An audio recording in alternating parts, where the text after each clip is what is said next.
A good morning and a warm welcome to this week's edition of The Dialogue. Welcome to the big show. Welcome from a busy week. Uganda is celebrating, but on top of that, welcome back from Kololo Independence Night. We appreciate the organizers, we appreciate the members of House of Prayer Ministries International, everyone who participated in that prayer conference. Welcome to the dialogue. It is time to look at the big stories which made headlines in the week. My name is Simapolo, and the panel is set to take you through those big issues which made our week. Dr. Gerard Wanzara is back on board. Richard Bagumatinka-Simile is also back, but we have a special guest in the studios this morning.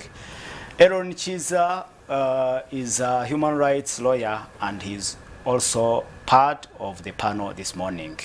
You'll be part of this discussion or join us in the discussion by sending messages as usual. But let me introduce my guests this morning. Dr. Gerard Wanzala, I'm happy to have you on the panel again. Good morning, Apollo. Good morning, my colleagues here, and good morning to our esteemed viewers. I'm happy to be back. I missed this show last week because I had to take my team for a retreat in what we call Twefeko in Richard's voice. Yeah. Yeah, Twefeko. For him, he uses Twefeko.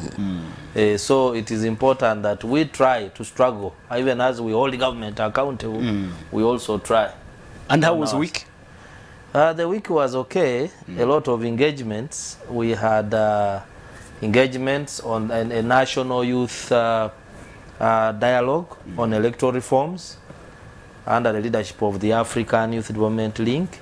I think the youth are also engaging government entities to see that they effectively contribute to the politics of Uganda. Like you remember, in the last election, about 2 million youth did not vote because we extracted the register over a year before elections. So people, every day we had young people who are making 18 years, but they never had a chance to vote. So these are the issues they want to share with the government. Okay. Maybe Parliament can take them up in the new electoral reforms. So that was important. The other was, of course, a very engaging event at UMI, the quarterly policy forum, where we were discussing the development support. We are hearing BRICS, this and that. But that forum is very important in that the recommendations are put in the policy brief and then shared by the cabinet secretariat to influence the policy, so that we don't do policies out of the blue by dreaming and the next day we do something. Yeah. Thank you so much, and welcome back to the dialogue. Richard Baguma, it's always a pleasure having you on the show. Thank you, thank you. It's by the power of the Almighty that we are able to come every Saturday. We don't pay for breath, we don't pay for blood. We are here, you know, somebody is in charge. So I'm always grateful to God for that. But also, you know, I always say that we are sinners, and I'm grateful to God for the grace. If He were to punish us for our sins, I don't know how many of us would still be around. I'm happy to be on the panel again. I don't know why they call him Aaron. I call him Aroni. Aroni and Wanzara. It's nice to be on the panel together. I'm looking forward to a good discussion. The week, Aporo, you probably are going to ask me about the week. Two things. One, we have done now a substantial work developing the National Alcohol Control Communication Strategy. Okay. We have a national alcohol control policy, but Cabinet was challenging us because we had not accompanied it with a communication strategy. And it comes timely because now there is an alcohol control bill process that is going in Parliament. So I think we need to communicate more strategically. I do chair the Communication and Advocacy Subcommittee, and we had a retreat in Jinja for a couple of days. And then, of course, my passion, road safety. We had, you know, the government institutions that are responsible for road safety are still scattered and pulling ropes over mandates. So we had a dialogue with them to try and say we need stronger coordination among government, but also development partners. There is some money now coming in, by the way, for road safety, and then civil society. We're also building a civil society coalition, as you may know, which I am vice chair of now. So we are trying to see that we have a national, because we have a national road safety action plan, but the coordination is very, very weak. So it was good that all of them came. Wow. It is very difficult to convince them, but this time all of them came. At times, I admire your charisma. You're in nutrition, you're in road safety, you're in tobacco and narcotics. You're really doing a great job there. Yeah, I think it's just there are things which are neglected. There are things which are very important, which drag us backwards all the time. If you see the costs of all the things you have mentioned on our GDP, on our young people, is very high. But then we usually get swallowed up by petty politicking. Oh, yeah. Politics is very important, very, very important. But then it becomes petty. So you find we are discussing Najana, Nkumbi, Katonga, and that takes all our time. And meanwhile, on the road, we are dying. There are two, you see, and police statistics, for example, police, which by the way is under documentation. They show us that you have 2 school children who die every month in this country because of road crashes. So now me who has 2 children, it means in 1 month my family would be finished. But these things, we don't tackle them as seriously as we should. Well, we'll find time for that as always. And in yellow, but he usually represents people who do not associate with the yellow. But we can clap for the colors still. Ellen Chiza, Councillor Ellen Chiza, I'm happy to have you on the show this morning. Yeah, thank you. I want to note that before some people really try to sabotage the meaning of yellow, it represented the sun, it represented flowers. Yeah, a lot that is beautiful in life is really yellow. Vitamin A. Ripe bananas, the local chicken egg yolk. You can't be interested in beauty, in health, in life. Without associating with yellow. Without There you go. with yellow. So I'm really a very yellow man. What some types of apple would want. Yes, to paint me. But for me this week, there have been like 2 important developments in addition to what they have said, very important things. For example, we talked about alcohol. Alcohol is something confusing. On the one, it's a double-edged sword. On the one hand, it's a big boost to our economy. On the other hand, it is one of the big underlying triggers of a health crisis at all levels. There is no doctor who will tell you to, who will at least not tell you not to moderate your alcohol content.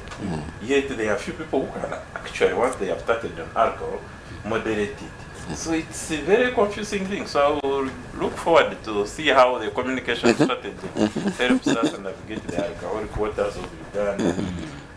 Then the International Energy Agency produced a report, and the International Energy Agency is the global body, global authority for energy policy, regulating energy policy at the global level. And the catchphrase mirrored its 2021 again advice on fossil fuels. So the advice is very clear. We don't need any new fossil fuel projects if we are to tackle the climate crisis, and especially the policy goal of keeping global temperature rise to within 1.5 degrees Celsius. Basically, that is English, but it means that if we are going to tackle the climate crisis problem, some of which manifests in unruly rains, landslides, mudslides here in Uganda and across the world. Africa is particularly vulnerable to the climate crisis, although in a sign of climate injustice, it is the least Contributor Yeah, to so that is effect. the challenge we have. On what would appear like the political side, the Constitutional Court tried to rein in on the unruly Speaker of Parliament. She should run that house professionally.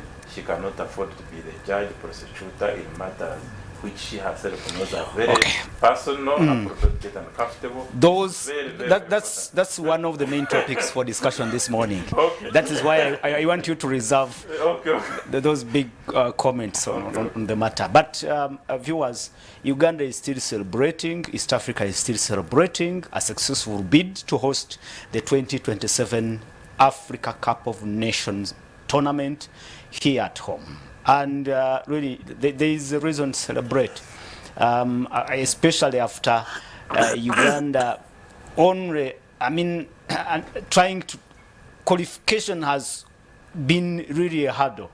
It has eluded us for all these years. But now, the good news is that the hosts will automatically qualify for AFCON. So Uganda in 2027, if all goes well, will be actually not only hosting, but participating and competing in AFCON. It's a big celebration. You imagine the delegations, the national teams that will be coming to East Africa, and indeed it's one of those issues I want to put on the table today, and we see what we must expect in that continental and actually international event.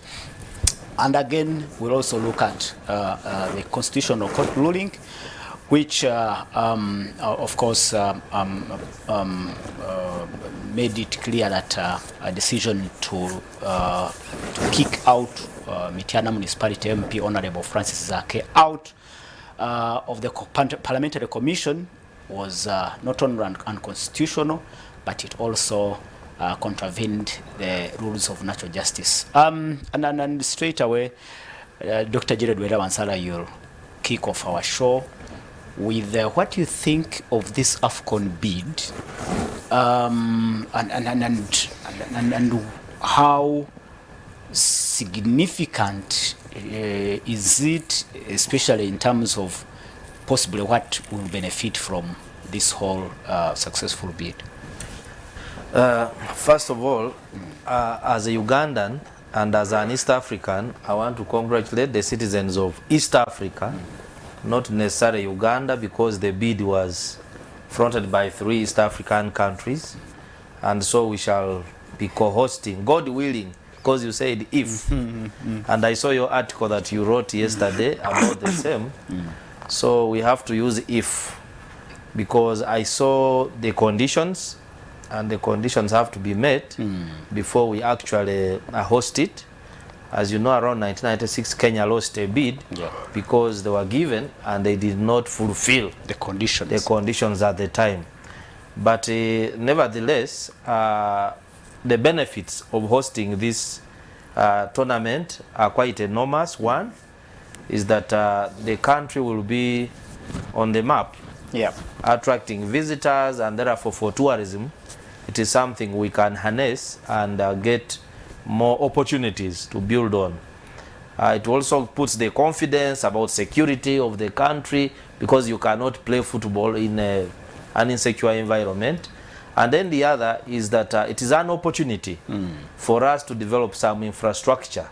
For example, when the CAF team came here, verification team, we told them we are going to develop Hoima stadium and another in Lira, John Akibwa, and then Nambole. Those are the ones that will be hosting, while others, with due respect to our investors like Ham, Chigundu, those will be for training, because of, like Nachivubo, now we're surrounded with the shops, everywhere, the entire plan, as if the focus was on shops for rent. You cannot have such a congested place hosting matches with a large population, so they will be used for training, Wankurukuku and others. So therefore, for me as a Ugandan, I'm excited. but also to challenge government that we should do what we committed to do. Yes. If we don't do it, then all this will be hot air. Yeah. And also, to be honest, that we don't use it as an opportunity for ripping off the citizens of Uganda, because every time we have had important events in this country, there are people who wait as if manna is going to fall from heaven for them to eat. Therefore, I really appeal to the government that I saw the president warning that it will crush the corrupt, that the corrupt don't make it a feasting event to steal from the taxpayer. All right. Richard Baguma, and I think we have discussed it here several times. We do not put in a lot. We don't put a lot in sports.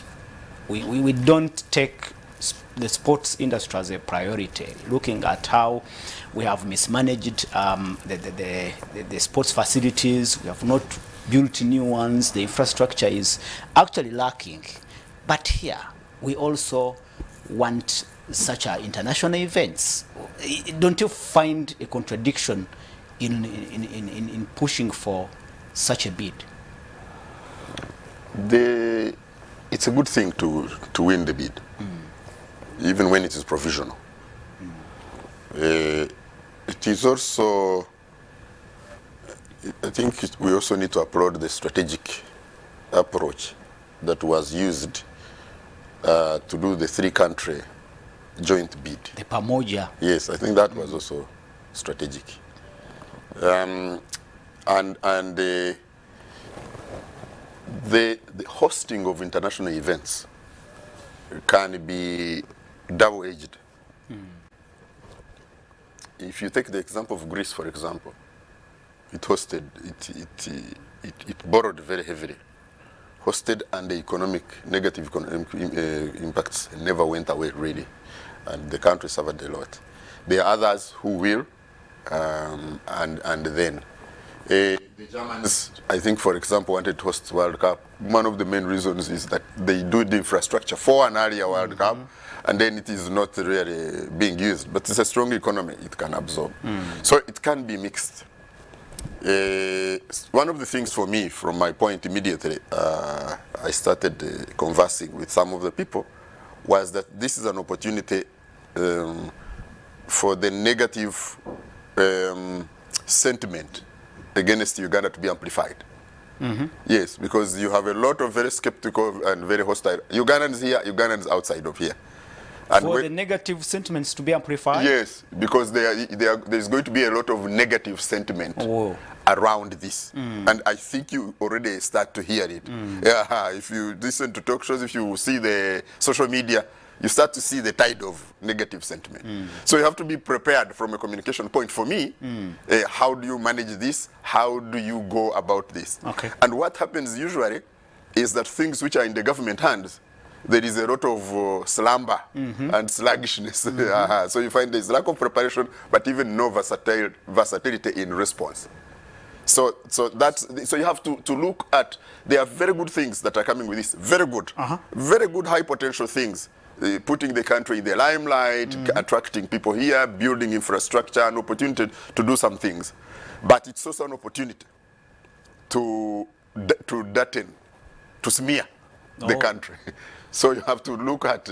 So it's time government should prepare to counteract the what you called negative sentiments. Yeah, you see, and that for me is where I have a challenge.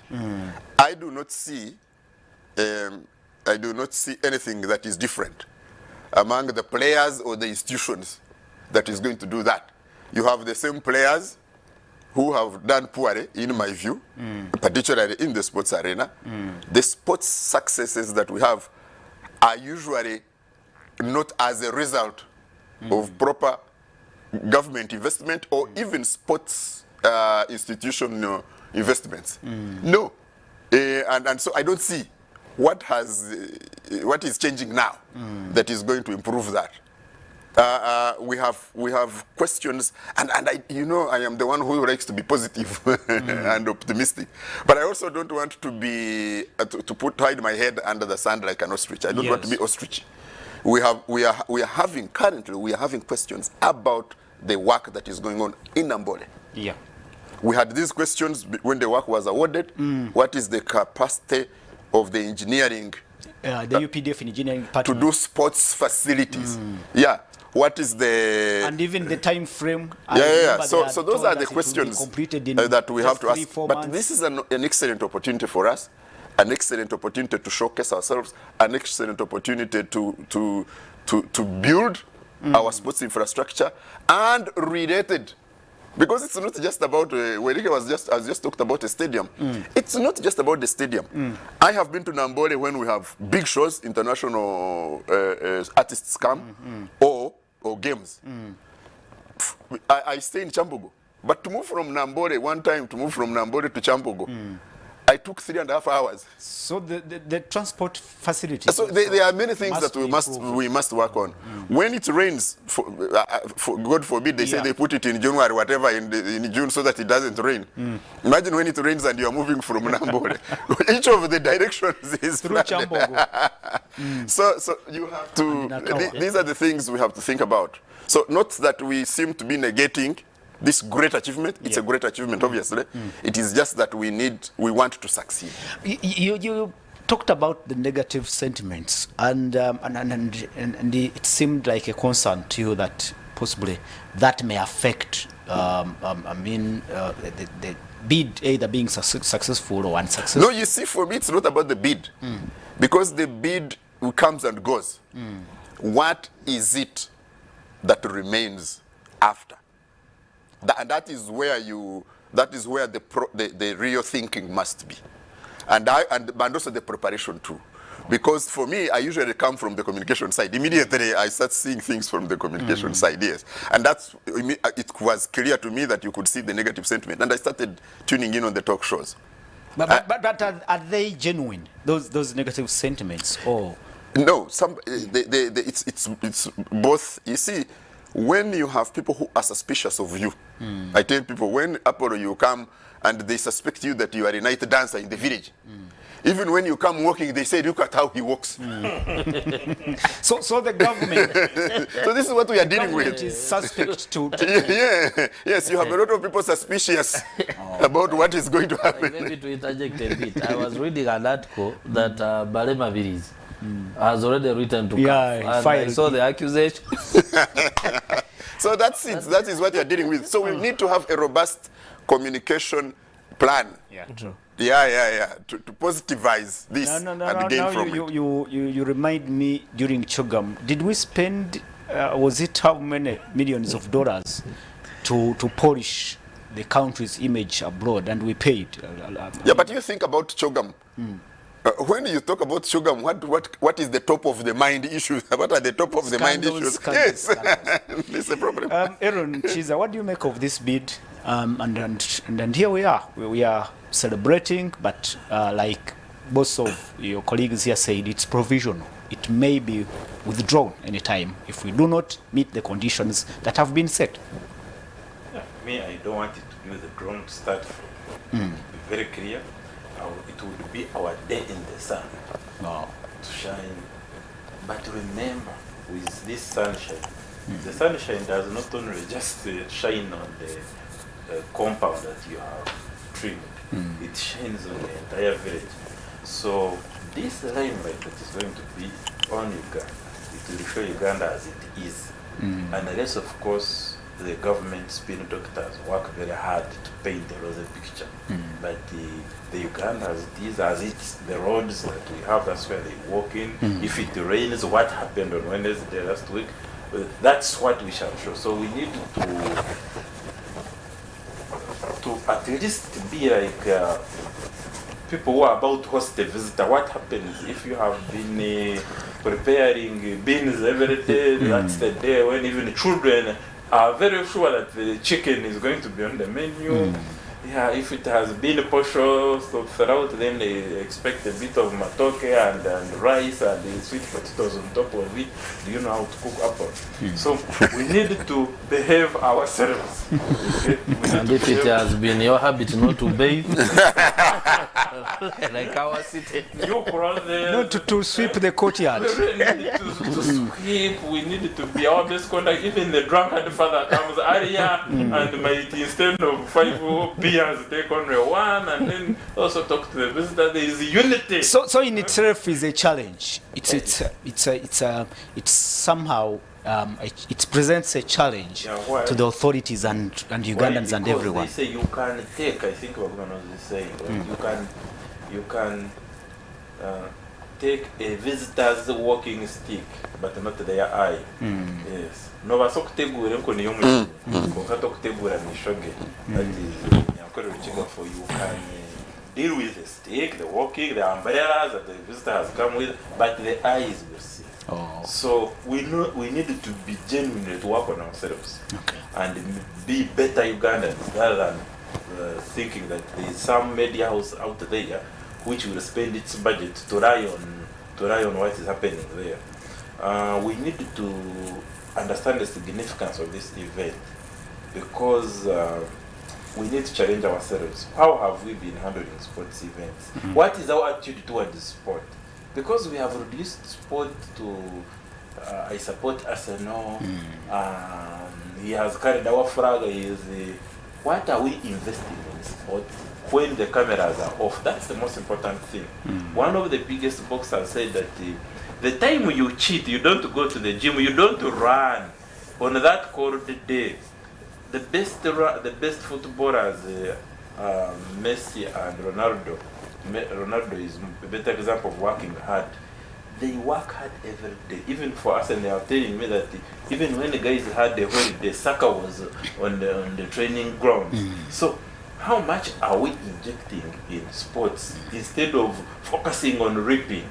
We need to invest in sports in a systematic manner, in the academy manner, in ensuring sports is an everyday thing. Yeah, true. Yes, you train for 12 months and you shine one day and you get gold. If you don't deal with that 12 months training, that discipline, that Forget the gold, forget. helping, so you cannot get much from a sports thing like this. Yes, because we don't only need to host an event, we need to win it. Okay. Yeah. If you're going to host an event, what have we done to show that when it comes here? Because you saw even in South Africa, at least it improved on the quality of football it played when they hosted the World Cup. If whether it is England, the host country, what have we done to ensure that our performance is not? Yeah, actually, I am fearful for our national team because I remember the scenario of Qatar. Qatar was eliminated, I think, on the first match, on the first day, and yet they were hosts. So, like you say, maybe we need to prepare. We still have time to prepare our national team beyond what we are talking about, the facilities and everything. We should also prepare to not to participate, but to put up a competition. And then the elephant in the room, the corruption, almost all of us agree. This is an opportunity for thieves to steal. They are already gathering, they have sharpened their appetites. How do you see it that? Not How enough for Museveni to say that to warn, because Museveni, yes, he crashes, but he is not going to crash the corrupt. Oh. So can he translate from that rhetoric of fighting corruption, including in sports, and actually fight it? Heads roll, fire people, ensure that, because even why should even wait to corrupt? Make sure the corrupt don't get anywhere near this thing. Oh. The ones we know, you get me? Make sure that the system is transparent, accountable, and well governed. Yeah, true. So that corruption doesn't even arise because we have time to prepare. All right. Thank you so much, Aaron. But quickly, your colleague Marema Birizi filed a petition, I think, already to block Uganda's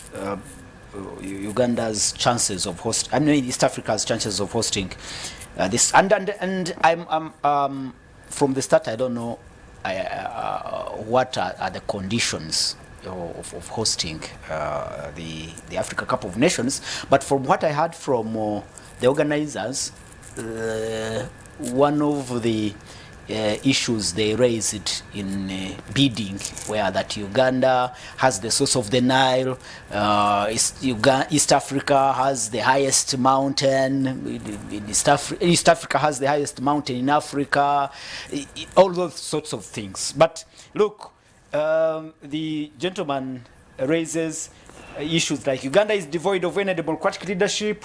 He also says civilians are dragged to military tribunals. Freedom of assembly is at the whims of police and the military. He raises many other issues, including the Mandela National Stadium, which he alleges was grabbed by some people in government. Do you think there is something tangible in what he's saying? I mean, in your legal point of view, do you think he has an issue that we must think about before we celebrate this successful bid? He has an issue, and he has freedom of expression, and no one should try to stop him. Because if someone says it's corruption, you shouldn't pretend, say there is no corruption, okay, if you say it's not there. But if it's corruption, end it. Okay. If he says police interferes with protesters, is it true or false? Let's discuss that. For me, the important thing is those kinds of petitions, and expect more. Expect more, because people will look for every opportunity to front issues that have either been smoothed before, bottled, or issues. The biggest opportunity to showcase any issue, even if it is a trade union issue, one you need, because the president has your eye. But not just the president. The international community. Now, yes. Because when was the last time you discussed the peaceful protest quite? So it is important that issues should be discussed on merit, and the people will decide. I'm sure even Mavilis knows that sports people, the democratic bar for them is very low. They can even host the sports in a dictatorship. However, wherever the country, wherever each host country benefits from scrutiny of their democratic credentials. Even now, we have a scrutiny of the person who is going to lead the COP28. He's the head of the national oil company of Saudi Arabia, and so on and so forth. So these discussions have to come in. Okay. When it was in, was it Egypt? They discussed the dictatorship, the military dictatorship. No, it was in Cameroon last time in 20. Is it 2022? No, I'm confusing with the COP26. So wherever a big international event comes, whether it is sports or otherwise, the spotlight will shine not only on the good things, on the mountains of the moon. We have gorillas here. We have a wonderful climate. And I normally tell people that there is no country in the world where you will find Ugandan food. In terms of variety, in terms of taste. So that will be shined here. We have very hospitable people, like the ones we have in this studio. Yeah, true.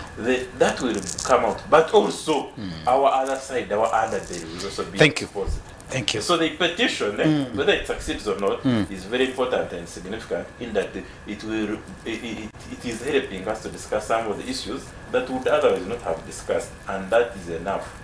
Finally, from Dr. Jared Wanzala, what do you think, if I may ask, do you think the authorities will adjust and from what they said, starting from concerns about corruption, concerns of bad governance, as have been raised by Mabilis and others, what do you think will be the response from the government? One thing I'm very, very sure is that what Richard raised, that we are very weak in terms of countering negative propaganda publicity around things.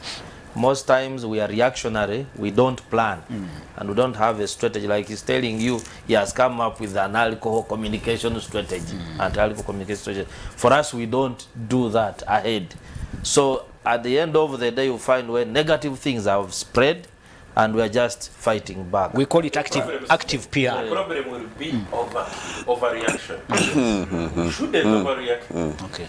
And then the other issues of politics and you know what Mabiri is talking about, I really doubt, because you know there is a way we prioritize holding on to power too much, and no matter what happens, we can do anything as long as we are about keeping power, including even sacrificing that Bid. bid. Yes, But it can what you also must not forget is that 2026 is an election. is another fragile period. Yes, it's a very fragile period. I can assure you, one of the reasons. Very sorry, go to interjecting. The last time we were here, I told you, you can play the recording that Bob Wine was not going to be allowed to campaign in Kampala. Was he around? So the Rubicon you cannot cross when M7 is involved is political price once it is there. I also told you that the test will be whether you will be allowed to do what? To campaign in 2026. So indeed, as a good doctor is putting out, if the political and military elite have to choose between this bid and stopping people from campaign and exercising their political rights, they will just go out. They say to hell with the bid. You can conclude, Doctor? Yeah, basically, I'm not far from what he said. Maybe the manner in which we put it forward is different, but I also don't think that bid is really going to tame people. Really? If it's about power, it's going to be about power.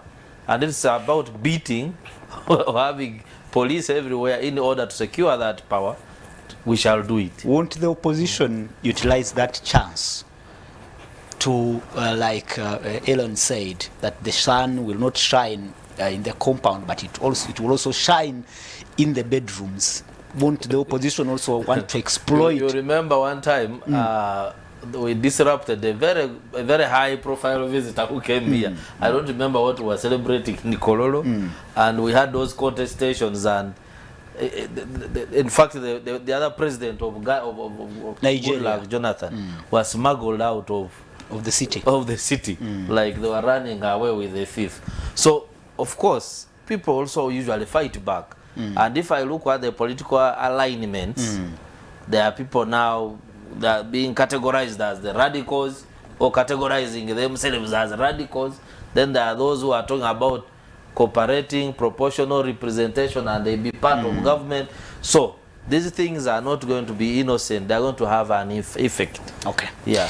In just 3 minutes, Richard, as we conclude on this topic, you raised several issues, and your colleagues have also raised these issues. What do you predict will be government's response to make sure that this bid is maintained, we do not lose it along the way? No, the bid cannot compete with the interests, with the needed wanted election outcome. The wanted election outcome cannot be compromised because of a football bid. The football bid is too much down in priorities when it comes to the outcome of the election. You're watering down the excitement of many Ugandans now. No. You're dampening it. No, I'm just saying that we are Ugandans. We have been around a little bit, and we cannot pretend. So the outcome of the election is number one. Wow. Now, if the bid can contribute to that outcome that he called them the political and military elite, the political military group wants, then it will continue and be hailed. If I can tell you, if this bid is going to interfere with corruption, with the hemorrhage and rooting of the established individuals and cartels, it is going to be fought. Now, you're talking about I mean, I can see what your conclusion is. Yeah, so, but if it is going to enhance and facilitate even further and more better Corruption. routing, then it is going to be supported absolutely all the way. So we have to be realistic. It must believe itself. It wants to. If it wants to remain, if it wants to live its lifespan. If it doesn't, it can go to hell. That sounds really sad for us, the sports lovers who are waiting to watch the beautiful game here. Yeah, it is. Been... You see, I can tell you, I would be the first to buy a ticket and in the best seat that I can afford. I am a sports lover, but I'm also excited by the opportunity to host this big event. You see, let me tell you, we're hosting big events, by the way, that we are not talking about. Yeah, they are. We are hosting the non-aligned movement. It's one of the biggest gatherings globally, perhaps next to the UN General Assembly. 2024. But January. the difference is that it is easy to hold up this one in one corner in Munyonyo. It is very easy. Yeah. You get all people hold them up in Munyonyo, and it has very little impact elsewhere. This is different. I don't know if you have observed the behavior of sports fans. Many of them don't even come to go to the stadium. They watch from a screen. They don't even go to the stadium. They all flood the country. Yeah. And it is the muchomo, and it is the sunshine, and it is the beaches. And this is what brings people, a lot of the people. But if that is going to interfere with the flow of some billions to people's pockets, then it can go to hell. Thank you. Thank you so much, our viewers. This is The Dialogue. We'll be going for a short break, and well, we can only wait to see whether the corrupt can tame the appetite and let us enjoy and let this excitement last. And of course, the organizers can put together heads and put in place all that is needed to have a memorable AFCON in East Africa. My name is Simapolo. Let's go for a break. When we return, the court's decision to quash the decision of Parliament is really a big issue, especially in a growing democracy. And it is happening in one of the powerful arms of government, Parliament. Let's come back and talk about the Constitutional Court ruling. We go for a break and return after a short while.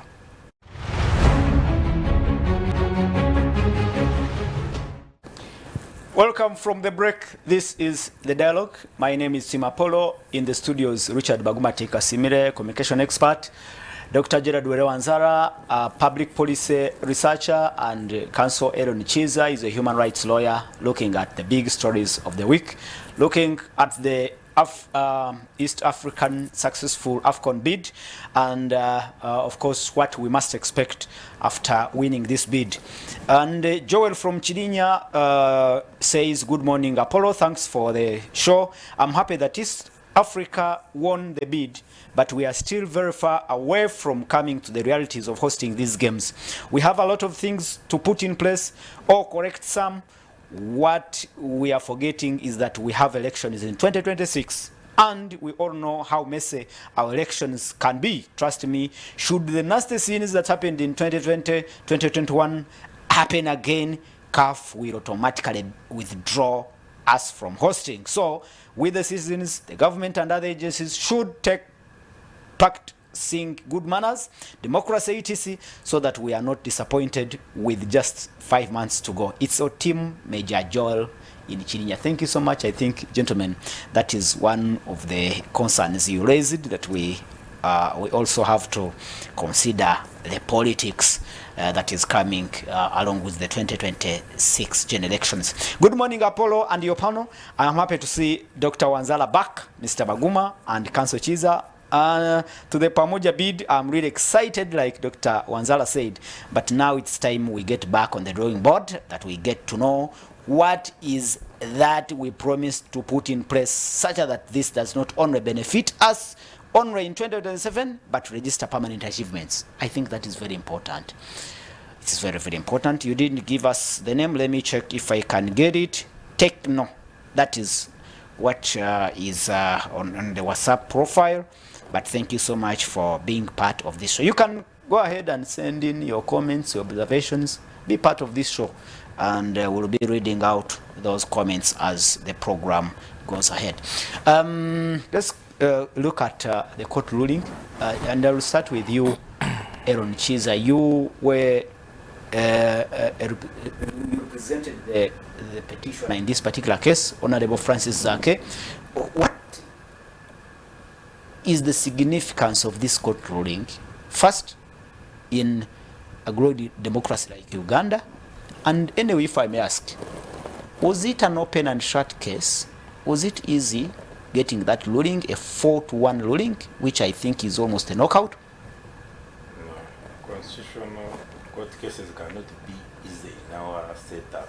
In fact, one of the most senior journalists said that to get a win like that in our climate, and he meant the political climate, is a big news to celebrate. He says these days any win you get, you celebrate it, including even a mere bail application success, where the political interests are. Which is a basic right. I mean, you celebrate even bail. Bail, you don't celebrate it when you get it for the corrupt or for ordinary crime. But if it is a politician getting bail, do you remember there's a time they asked the Besigye to deposit 30 million? Buganda Road Court, Yeah, I remember. and out of principle, I think Besigye could have raised it and fundraised, but he said no, this cannot go on, and he went to prison and said you can't say, because Besigye can raise it, but then there is another politician who cannot raise it. In fact, the majority cannot raise it. But maybe I should go to the significance. The significance, but again, there is a caveat. You're saying many things in a growing democracy. Is it something you have researched? Is Uganda a growing democracy? What is it? Is it even a democracy? It's a military dictatorship. Okay. You want an answer to that. So, but what is the significance of the ruling? One, the Speaker of the House has limits. He cannot do everything. The truth normally escapes from seven sometimes. And one time he says Parliament is not God. And he was right. And for me, this is an example. Parliament is not God, and the Speaker is not he is not a God, is not a God, is not a small God, not even a big one. He is a public servant from crying out, or she's a public servant in this case. And she should know that the respect that the Speaker has comes from being looked at as above board, as being impartial. Who are the best speakers in the country? Uganda. Wapakaburo, up to now, people remember his performance, the way he stayed at the Constituent Assembly. For the Electoral Commission, it is Akabgai. Why? Those people were thought to be sort of above board, not just in the sense that they had some level of integrity, but because they could listen even to an opposition member of parliament. They would allow, even if you disagree, you discuss and get tired, and then the speaker rules. But also the speaker does not descend. The thing about the speaker of parliament is like a judge. You don't descend into the arena. Even if you're NRM, no one needs to know by looking at the way you're conducting the house. They should even start questioning. You mean he's a, yeah, they say, yeah, he's an NRM. They should start. So you need to have a level of impartiality. So what is the impact of this ruling, and how significant is it? The impact of the ruling is it again asks the speaker to be above board, to be impartial, and to be sober in her management of the house, which she has not been. The impact of the ruling is that if she does mistakes, there is somewhere Ugandans can run to challenge those legal mistakes. The impact of this ruling is that someone must desist from being a judge in their own cause. But in this case, she acted as a police investigator, as a judge, as a complainant, as a prosecutor. That is wrong. The courts again reminded us in the case of Sovereign to Inobsige, Parliament is a fountain of democracy. Yeah, true. It is a dignified institution. It is the one area where I should be able to run to get justice, to ensure that my voice is heard, and especially the voice of the vulnerable.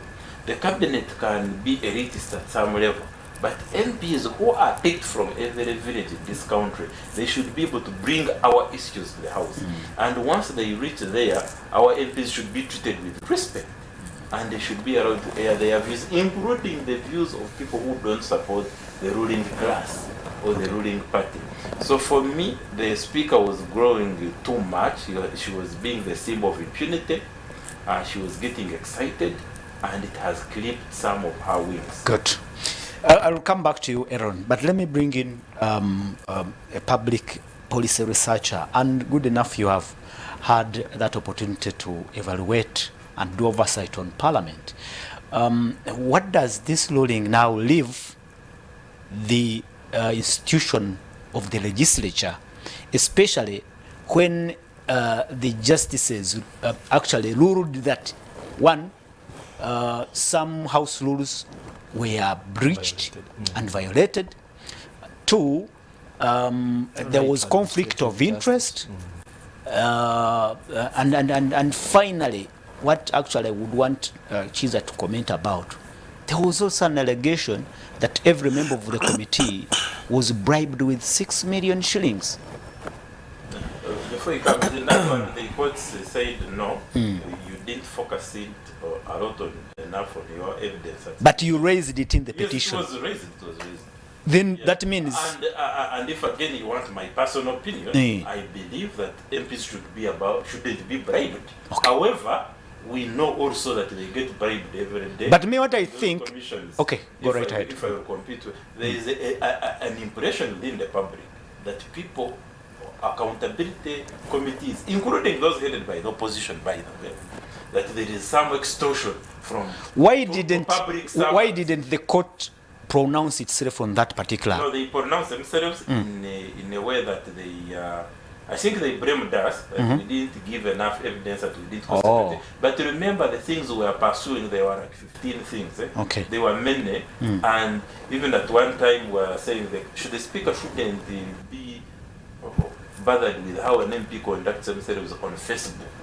Yeah. So when you read that 110, it's a huge document. She actually mentions her opinions on each of those points, and we are not happy with every opinion. Okay. But that is you celebrate what you give you everything you want, and it's I think also in life you don't get everything you want. You get what you celebrate. You celebrate the small successes. Yeah, and even they were very clear this was a partial success. Oh yeah. It's just that where we succeeded mattered most, especially for the political ramifications of it. But the more you read the judgment is that even them they also did they also scored some goals. All right. Yes. Dr. Gerard. I will not begin from where he has ended. I will go back a bit because I've been working around Parliament for some time, and I will start with from the time of Sekandi when he was a speaker. Of course, I've seen a number of people insult Sekandi that he was dull and so forth, but I'm one of the people who took him in high regard in terms of running the administration of Parliament. During his time, we were piloting the parliamentary scorecard project, and there are MPs who did not want, they felt that they were too big to be evaluated and people to be exposed, to expose Parliament of what Parliament was doing. And I remember the Honorable Kakoza went on the floor of Parliament. At that time we introduced something we call peer assessment, where we could pick questionnaires and give to MPs to evaluate each other, to see how people are perceived by colleagues. The Honorable Kakoza picked the box and ran with it to the plenary and said, I have got them. I've got them. These people, who are they? This is an NGO, why are they evaluating? Have arrested their material. And then the speaker had to read the constitution, the Honorable Sekandi, and say, honorable members, where we sit here is a people's house. Yeah. It is not our home. And therefore, he read the article of the Constitution, Article 38, and told them, leave the AFRI to go ahead and do their work. And everything went quiet in the house. So I really have, and then it came to the manner in which the MPs were being deployed in foreign trips. At that time, it is the office of the clerk to Parliament that would identify maybe capacity gaps in a member of Parliament and recommend a member of parliament for capacity building. And also issues to do with trips, foreign trips. If it was benchmarking, they would look at, the clerk would say maybe the competence of the MPs to go and represent parliament out. It was not that MPs used to go and beg and kneel in the office of the speaker. You find like 50 MPs kneeling. Now, when is it happening around this time? When Honorable Sekandi goes, no, I'm asking, is it happening around this time? Let me bring up the point. During the time of the Honorable Rebecca Kadaga, again, I think the power of the speaker to touch everything started increasing.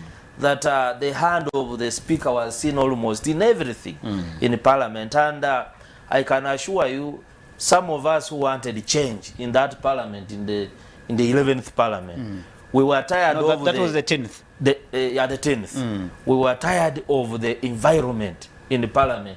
It had become so tense. You know, you would speak to a staff of parliament and then they tell you, oh, madam, someone, they will tell madam. I'm like, is this a military, a military barracks school or a barracks? So at the end of the day, when we say maybe if there are change of speakers, maybe the environment will, and then the staff, the journalists can work in a free environment. Now, coming to now, if you go there, MPs kneel. MPs basically beg. Today? Today. I know me, I will not, I'm not focused on an individual. For you, are talking about the kneeling in the chambers. So, kneel on the camera. Because they are begging money for fundraising in their constituencies.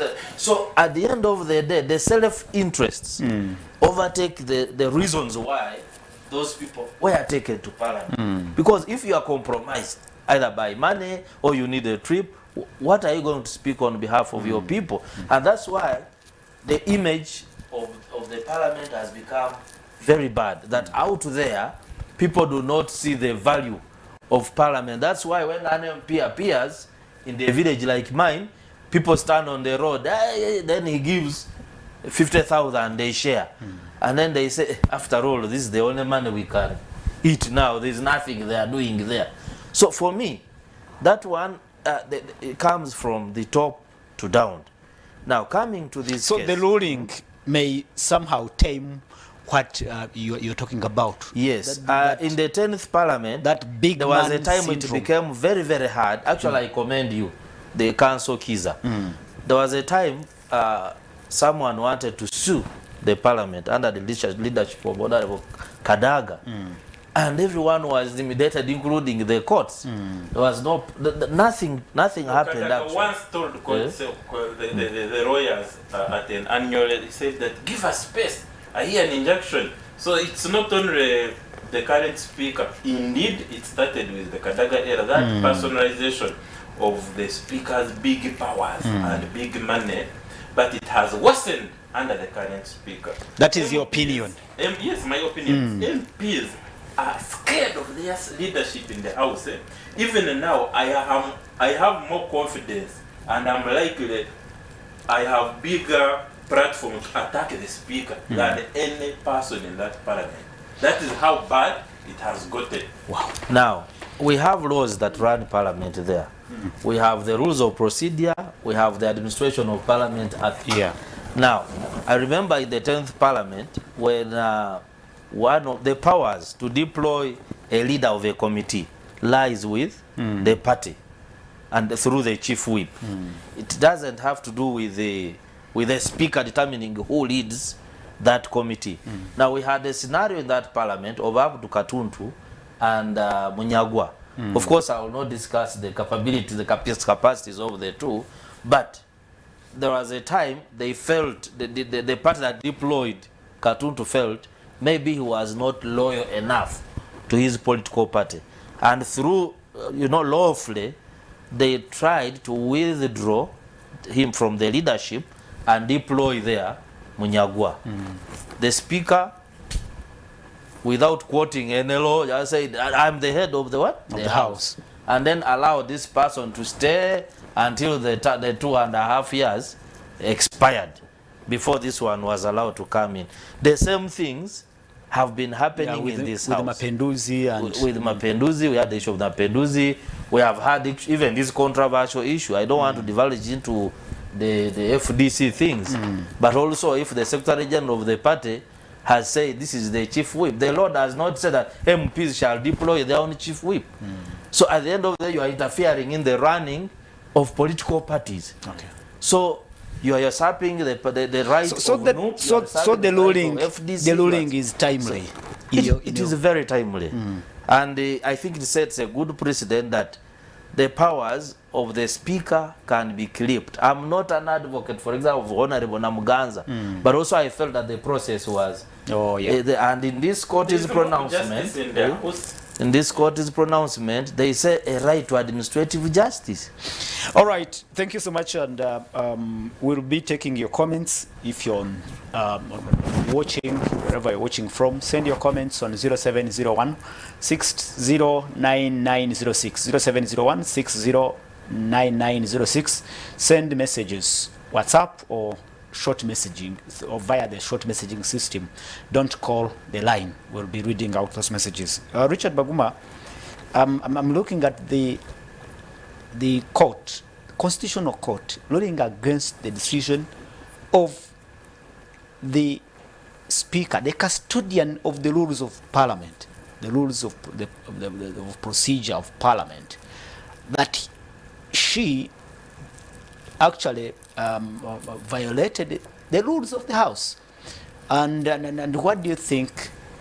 And even the committee, even in the ruling, the Rules and Privileges Committee also is faulted for passing resolutions without quorum, and even the day in the sitting which made the resolution that there was no quorum. This somehow tells of how some things are run hastily in that house. I don't know. The Honorable Zzake's problem is that he is resistant to kneeling. Oh. Yeah, he's paying the price for being resistant to kneeling. This is What do you call kneeling? Because they have agreed that, by the way, even on a public function, some MPs kneel for the speaker. What's wrong with that? In Uganda, people kneel. Even men kneel before big people. Okay, is the speaker a kabaka? Be very careful with your question. No, I'm giving you a scenario. I'm also advising you. Do not exalt the speaker to the status of a culture. He's a public servant. No, we kneel before parents. No, we kneel before God. We kneel before parents. The speaker is not our parent. Even if you want me to outline for you, if we kneel before the kabaka, the speaker is not a kabaka. If we kneel before my father, the speaker is not my father. Even if I'm an MP, he is my leader. I vote him. And he has functions, he has duties towards me. So you find Let me tell you, Apollo, MPs because you asked me a question. Go right ahead. What is wrong? Okay. Yeah. When I kneel before God, my father never demanded to have me kneel before him. I would have knelt very happily. It is out of conviction. Oh yeah. Yeah. And that's the difference. If it is out of conviction and out of intimidation, So you're sure it's out of then intimidation and it is coercion? totally different. And that is, so for me, where the problem lies. So, and you see, when you make people kneel and you have one resist the kneeling, is starting to create leadership. In the names of Honorable Zzaake. It's starting to create leadership for those to push back against you, to say, but excuse us. What it is you're doing is wrong, and there is somebody who can stand up to that. And that gets punished. And you see, doing this starts from absolutely on top. Punishing those who stand against abuse of power. It doesn't start with the speaker. This is all around us. That is why you see the comments we make about 2026. The abuse of power becomes systemic, and those ones who raise genuine question get punished. You see, I was telling you this, I call him Aroni. Aroni is one of those who stands to take up causes, because for me it's not just cases, it's causes. Yes, it's just not legal gymnastics. It's causes. It's championing causes that are challenging the pervasive abuse of power. And many you see, this time abuse of power is illegal. People are just doing illegal things. That's why the Constitutional Court now takes the courage to say, excuse us, the Right Honorable Speaker, what you are doing is illegal. And unconstitutional. It is unconstitutional and is wrong. And that's why it becomes a point for us for discussion. And you see, this perversion of Parliament has the erosion of rules and conduct and decorum has taken some years over time, and that's why people will say, don't tell me about. You find a very really that has permeated the public that Parliament is an institution not to take seriously. Can you imagine? Yeah. That's the level. Yeah. That's the level to which we sink. And this for me, the significance of this court decision is really an attempt to stem that tide. And you must have many Zzaakes, you must have many Kizzas to do this. Unfortunately, they get punished very illegally. They get punished illegally, and they get punished consistently. So many of us tend to cow down and leave this. I feel intrigued looking at how Honorable Zzaake, a young man in Parliament, has been perceived for very long.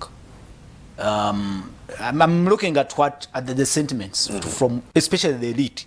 They look at Zzaake as someone who is cantankerous, who maybe lacks manners, the qualities. Yeah, but you see, wait a minute, of being in that Parliament. Yes. I'm looking at the perceptions. Oh of yes, the elite. I agree with you. Somebody who does not qualify, but here he's a hero now. You're talking about him as a hero who has stood to power and who has stood for the truth. Yeah, but right. But you see, Apollo, I always talk about the ones who have resources control the narrative. This is what we are talking about. We are communication people. The people who have resources control the narrative. So you find that the smearing is also part of the perversion and abuse that goes on. So it is that let me tell you, Apollo. Someone they sat and considered to deploy me in a place, and the other one came and said, but Vaguma is ungovernable. You're at times ungovernable. Yeah, probably. Probably. They may be right. But what you are saying is that it is likely that at a point I will refuse. Yeah. You will not be susceptible. Yeah, that I will refuse. At a certain point I will get tired and say no. And so probably at the point. So from a communication point, the ones who are powerful and usually wrongdoers, they also work to control the narrative in their favor. And we have seen this consistently. Thank you. Yes. And on that note, I bring in Dr. Jared Weriwanzala. On this Before you bring in Jared, there's a point you talked about how Zzaake is perceived and therefore not. That is exactly. No. Let me air my point here. It's that we must remember that Parliament and leaders should not act fairly towards the good guys. Even Jesus was very clear. God came for people like Zacchaeus. Yeah. Actually, to be more succinct, for sinners. You get me? So the test of a leader, as Martin Luther said, leadership is tested and character in times of controversy. Oh, yeah. Yes. So if you are really good, be good to bad people. But if your goodness is for the good guys, there is no test, there is no challenge. So if Zzaake is unruly, that is the person we should use to measure the sobriety of the speaker. Good. You get me? I get it. Dr. General Ranzala, I look back at how the whole process started. You have Honorable Mapinduzi coming up with a motion. Then the motion, the issue is sent to the Katuntu-led committee. Look at the people now who all, I don't want to use the word ganged against Honorable Zzaake, a young man. Wait a minute. This is where it started. The speaker was very clear. She said, oh, look at that, this is a personal matter. It touches me as a person, and I'm happy that except also is good. A private. Why are you involved in parliament in a private personal matters? I think that's because you're a speaker. that was raised in the ruling. And you see, that is where conflict the of people interest. you are talking about, that's all they are doing. A committee of parliament. That's Eventually, we end with a whole institution, arm of government, the judiciary, handling this matter for. We are spending billions on a private matter. The ego of the speaker is costing us billions. okay. That is what I'm asking Dr. Wanzara. Having such a people, a whole committee led by senior lawyers like Katuntu, Abdu, they sit without quorum. They pass resolution, though their resolution was that Zzaake should come. Wait a minute. Should come. Should come and apologize. For them, they had resolved that he should apologize. And now you have a House seat. You amend rules on the floor of Parliament. You have 155 members voting against Zzaake, and the Constitutional Court says you are wrong. One of these things, by the way, mobs don't reason. If you everywhere you see where there's mob justice, reasoning is zero, because people go with the noise. Even that Attorney General, he's the respondent in this case. He was on the side of the speaker. Of course, the court was very clear. The judge said he even gave the number of minutes the Attorney General used. They spent like 10 minutes doing havoc, and for him he used 1 minute to sanction, to approve, to sugarcoat the nonsense that were going on. 1 minute. Okay, your comment. Rubbish rules so of Parliament. I want to comment on this issue of apologizing. You see, it reminds me of primary school. If maybe a teacher found you doing a mischief, maybe you are doing susu where you are not supposed to do, and then you're told, apologize and I forgive you, I will cane you. So I have seen this going on in Parliament. I saw the Honorable Cecily Ogwal and others pleading with the Honorable Namuganza. Please, you apologize. You're a young lady. We have told you, apologize to the speaker and you let go. So it's now no longer about... The speaker let me tell you, the speaker, they said that for you, whatever, if you can go, put you and apologize to her, everything stops. So we are where we are discussing this issue simply because Zzaake refused to apologize. I agree with you, because we have a case of a journalist he didn't even write. He shared a document to verify the content. Yes, and I have inside sources that he was instructed to go and apologize. We must bring these issues out because this is the time. He was a journalist. He's being compelled to go and apologize. Go right ahead. So the issue of apologizing, we shouldn't intimidate people into apologizing where we are using institutions to break the laws.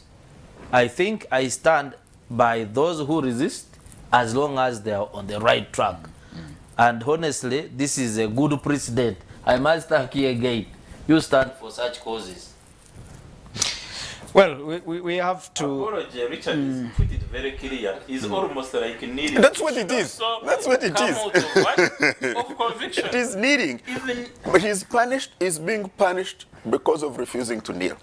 Constitutional Court is telling us that the guy was being forced to kneel in where, I'm avoiding using someone, that somebody come and soils the floor and tells you kneel here and apologize to me. But you are shitting on the floor and I'm telling you, you are doing that. And you're telling me I kneel in your shit and then apologize to you. Please, excuse me. Okay, Founder Joel, Major Joel in Chirinya Bukasa also sends a message again. He says, I'm back again. On issues of the court ruling, I remember I was watching those proceedings that day, and he mentions the date. Honorable Mpuga was clear as he stated, Madam Speaker, as a leader of the minority, I would like to be on record today. The House is being led into an illegality. This has proved to us that indeed as leaders we should never make decisions when we are angry, because this is so shameful. It makes our legislature look so bad. You make laws and you are the ones breaching them. Now, how do you expect us, the ordinary citizens, to behave? The secret of life is not for you to do what you like. You should like what you do. Those who know. Abantu bagoyinga wa. Thank you so much, and I think he raises very pertinent issues there. I also think it's a shame. It is a shame, and if I was a speaker of this parliament, probably I would have taken some lessons from the previous speaker. I hear they already filed a notice of appeal. Yeah, but no one should fear appeals as long as the facts in are the Supreme clear. Court now. Like if you read that ruling, the court's based on the issues. So they are facts. not ready to. I mean, they don't appreciate the ruling. In fact, let them go and appeal so that we keep discussing this and the public will know more. If someone wants people to kneel, to apologize, is that person over the level that can appreciate the Constitutional Court judgment? Okay, he says, I still think Mr. Baguma has brought us clearly the big issue. That was Honorable Zzake's failure to apologize to the Speaker. So this is just using Parliament to conclude personal differences. Absolutely. And he is Ampumuza Aberikeru. Thank you so much, Ampumuza Aberikeru. And he adds, Mr. Paul, I want to agree with the court ruling, Honorable Zzaake. But my big concern is how MPs are turning Parliament into their own business. If we want to interrogate this more, visit the archives during the time of Speaker Kadaga, when he calls it Kadagaism was created. So speakers should follow the rules of procedure and avoid personalizing the institution and not using Parliament to end their personal hatred. I think he talks about in the previous Parliament. I witnessed thank you so much. A driver who was sacked by word of mouth in Parliament. Go, bring the keys here. And that's how it was. Yeah, and the driver had nowhere to go. There was exactly. Zzaake was better. Could find a good lawyer. Could find a lawyer who would not be bribed. Because see, I keep reminding you, my other work involves the investigations and following up. Many times, the group that was that is angry with Zzaake for not kneeling would also be approaching judges, and some of the judges will, make compromises. But the demand to have Zzaake kneel, is it only in Parliament or it's even outside? Yeah, but you see, for me, what I told you, that for it to come to Parliament, it has come from higher. This demand for kneeling didn't start with Parliament. Yeah, I said it started from higher. The statements that I make, that you see, government is heavy. Government that you see, government is very heavy. If it leans against you, you'll be crushed. This is a statement that comes from places. The government They don't allow government, because somebody thinks he or she is government. So they say it is going to lean against you and crush you. So what you do, and people know, you quickly go on your knees and please look for tears. Okay. Cry. Finally, from you, Dr. Wanzala, what should we expect now from such a ruling? Because I read a response from the President Museveni's AD in charge of the press. Farouk Chirunda saying, now, is this court in Europe? Now it is Zzaake who has been saying the courts are compromised. But you know, in fact, I will not take such a statement very serious. But that is from That the is president's ID, President Museveni's AD. First of all, one of the good principles of law is that the law should be blind. It should not have eyes that it should work for Baguma and it doesn't work for Apollo. So if this is a landmark case, and by the way, people should not look at it as Zzaake. Exactly. We are discussing the effect of actions of individuals on the institution and the image of the institution. So for me, I will ignore such statements because that is politicking. Okay? I know that one of the places, at least where you can go in Uganda here, and you get justice, places like the Court of Appeal, sometimes the Constitutional Court, and also the Supreme Court sometimes. Some courts, especially the lower ones, citizens are suffering a lot, especially on small crimes where the weak are the ones who are, you know, victimized using courts of law. But for me, I will not trivialize it. It is a very important ruling because now more people who are afraid in that parliament can probably stand on the rules and challenge the powers of the speaker. Well, what should we expect from this ruling, Council Aaron? I don't think, or I don't imagine Honorable Zzaake sitting on the commission again with Honorable Anita Mong, right? Well, you can leave, and tomorrow you will be in the commission. You'll be in the commission because what this thing, I told you we are paying billions because of the speaker's ego. Egocentric people do not have regard for rules. They will do everything to fight this court judgment, and you already have an answer in the system of a court of a notice of appeal, so they will try to fast track to ask for a stay of execution. Court said that don't implement this.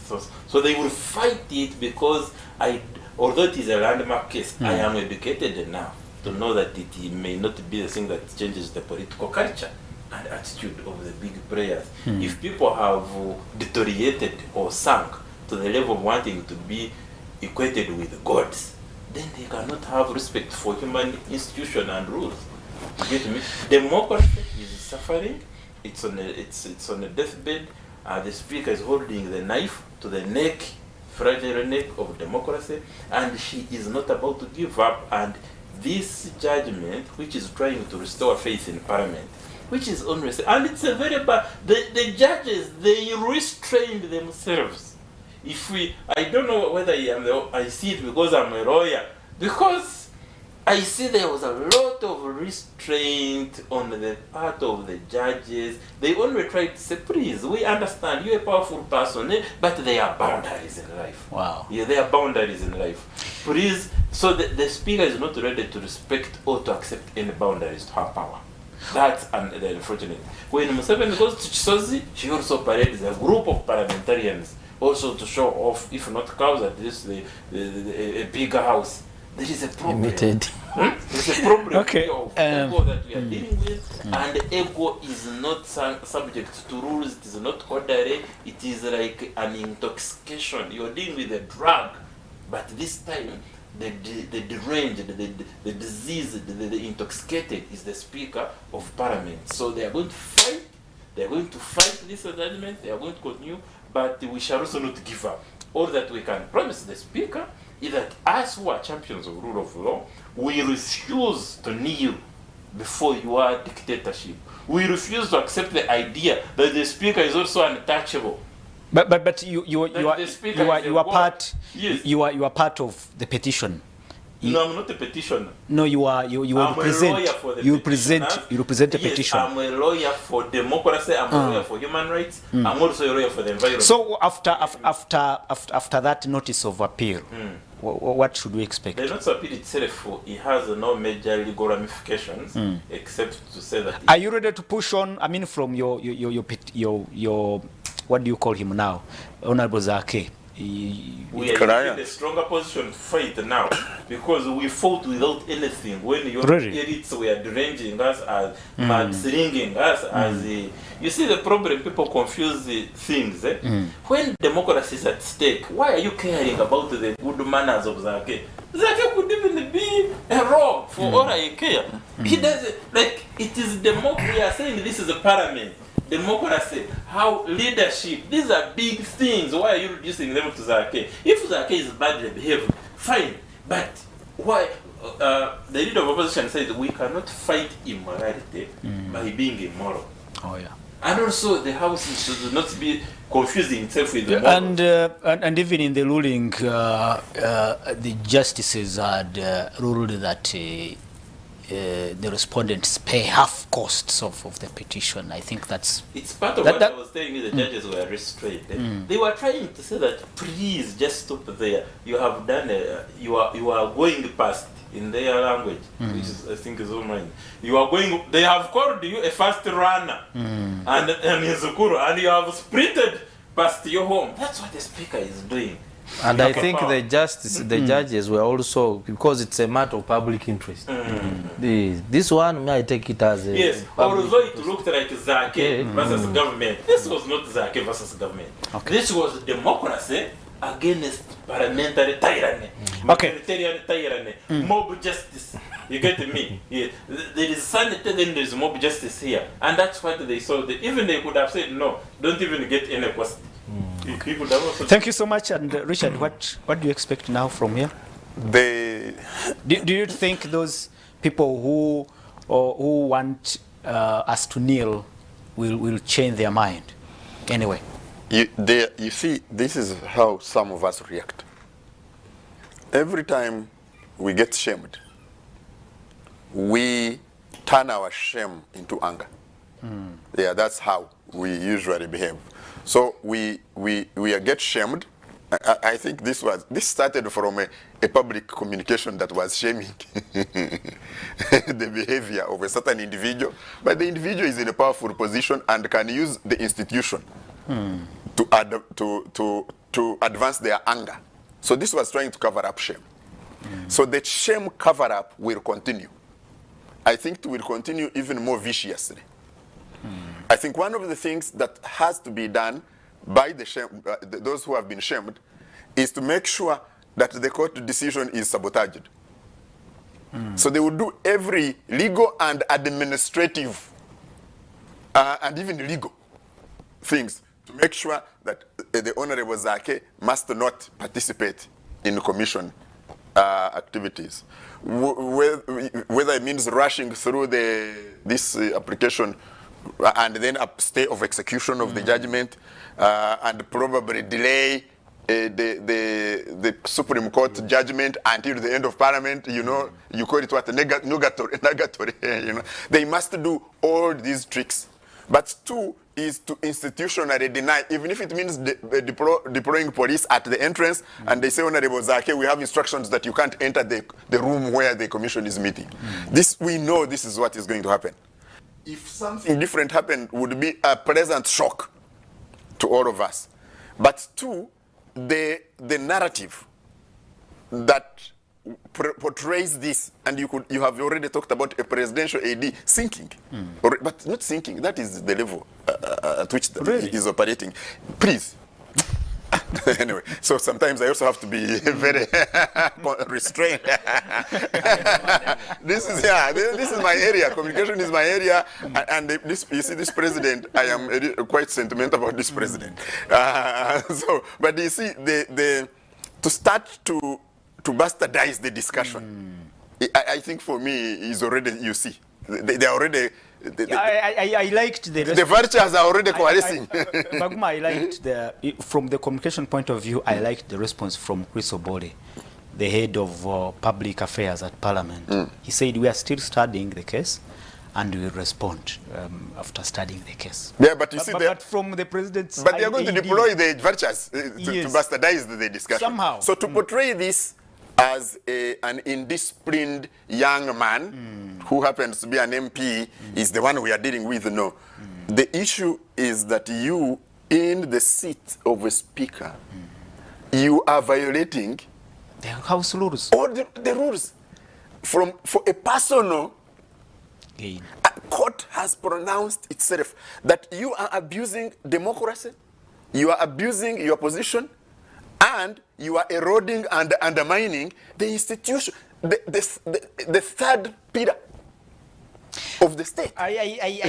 You now, I mean, you now switch my mind to if things were real, if they were in the ideal. The narrative Wait a would be calling for the stepping down of Exactly, the that's speaker. what If I'm the saying. narrative was the correct Exactly, one, that- you that read would my be mind. the overwhelming I narrative was now. asking It myself, would be about the If Honorable we were in Katuntu. the ideal, this would set stage Yes. for even a seizure.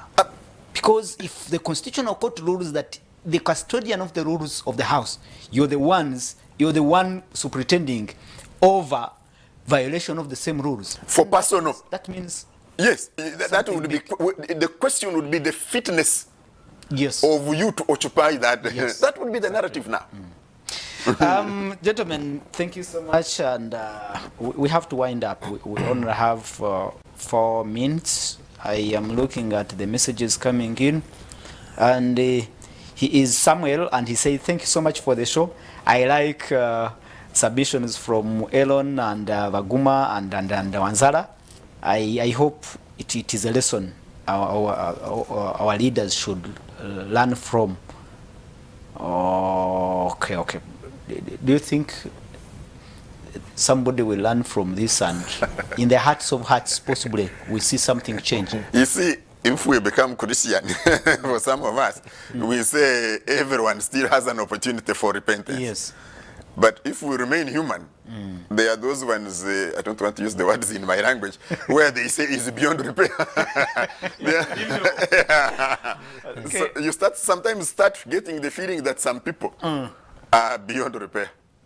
Is it your opinion, Doctor? I think Richard summarized this, that we are going to see more fights, even using crude ways, because we are not learning. You're parting short as we walk out. For me, actually, one of my best things of the week was that ruling. That a speaker demands minutes of from a political party's meeting that took a decision on this and that. So for us, if the advice is that if you are given that public institution, please, it is a people's house. It is not personal. Sure. And let's not try to imitate that you are in this position, you are imitating so and so because he has power, you want to enjoy the same cloud. This is going to create problems for you, and I think we should learn from the previous parliament. And your parting shot, Council Elon? Yeah, the parliament is the fountain of democracy. We need to restore our parliament, to liberate it. We need a bush war moment to bring back and capture our parliament, because we cannot rein in on the excesses of the government in power, of the cabinet. We cannot scrutinize the work of the president when even the parliament itself is so captured that the speaker wants MPs to kneel for her, to beg for her. And it also shows leadership matters. If you have a poor leader at the helm of the institution dies. Good. And it starts and it generates and it sinks to the level of discussing and handling not parliamentary business, but personal matters. Thank you. Private to the office holder. Thank you. So we need a revolution in the parliament. Baguma, do you have a parting shot? Or Yes, for me, my greatest fear, my greatest jitteriness is around courts, is around the judiciary. Because the judiciary retains some, element of checking on the others. These two, the executive and parliament, will focus on eroding and destroying it.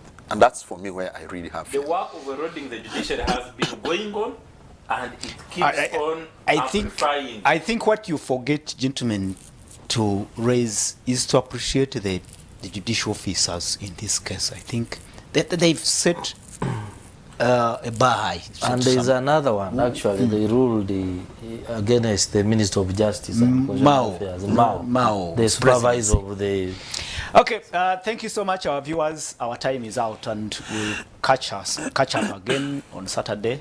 The dialogue, I have to thank the panelists, Richard Baguma, Counsel Aaron Chiza, and Dr. Jared Wanzala, and the producers behind the cameras, Jeremiah, Chosen, and everyone in the control room. Let's catch up again.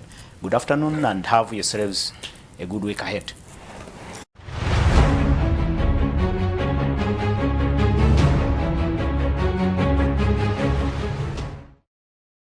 All views and opinions expressed in this program do not reflect or state those of Salt Media and its management. These are views of the